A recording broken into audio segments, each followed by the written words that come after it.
here is called Hicks Gate. That takes you to Bristol, then Bath, turn right.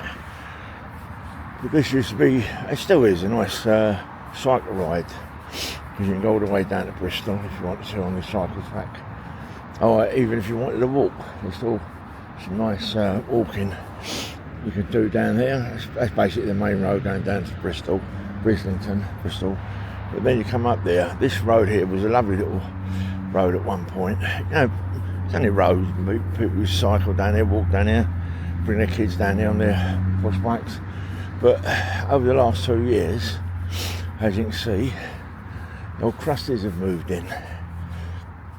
And I think a lot of these people were up at Clifton, and they slung them off there. So I think the tomahawks, you know, the sounds went round and they ended up here.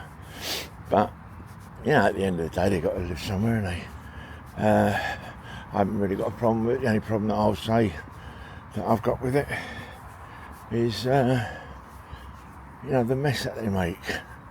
You know, always makes you wonder where their toilet is going, where they're emptying their toilet. But, you know, apart from that, I haven't got an issue with them. You know, they seem to keep this area clean. There's a few bits here that's a little bit ropey, so to speak. But, you know, that's the way they like to live. You know, it's up with them.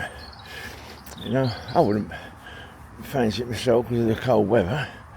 But, you know, I suppose it's cheaper than paying £1,000 a month for a one-room flat. But, I have no idea. But I think there's about 15 of them down here.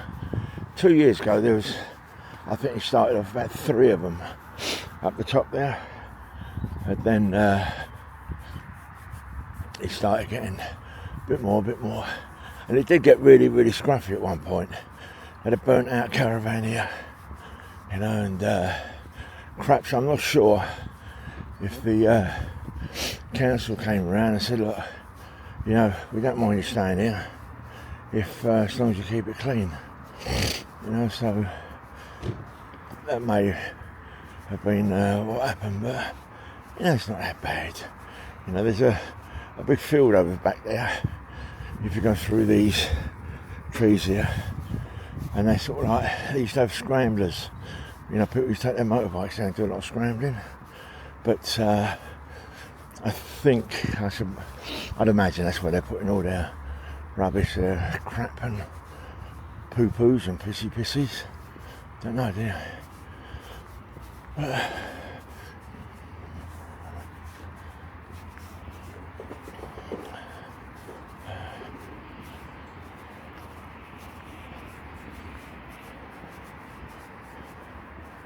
there was a couple of sort of like big transit vans that converted into mobile homes, camper vans. They were down here for a while, but I'm not sure where they went, because I wouldn't have thought they was drivable. You know, I think there was more had to be towed away, I should imagine. But as you can see, it's quite a little parade, isn't it? But yeah, they're not doing no harm. You know, they're living in their world. You know, I bet they're all lefties and don't mind the immigrants coming in, and wouldn't have them living with them by any chance, but they don't mind them coming in and taking all the money and whatnot. To be true, if I was them, I'd be saying, well, you can fuck right off. You know, I want to get some money, I want to get a council house, instead of giving it to you buggers. So that's what I'll be doing. But maybe they enjoy this life too much, I don't know. Come to the end of it now. So, but you can see a little bit of tire. See, goes right down there. A little bit of dirtiness there. Look, they got their settee there. Nice Chesterfield suite there. Look, I tell you what, put that on eBay. That's someone will buy that. Look, got a little. Well, one will sit on there. The rats and mice have been on there.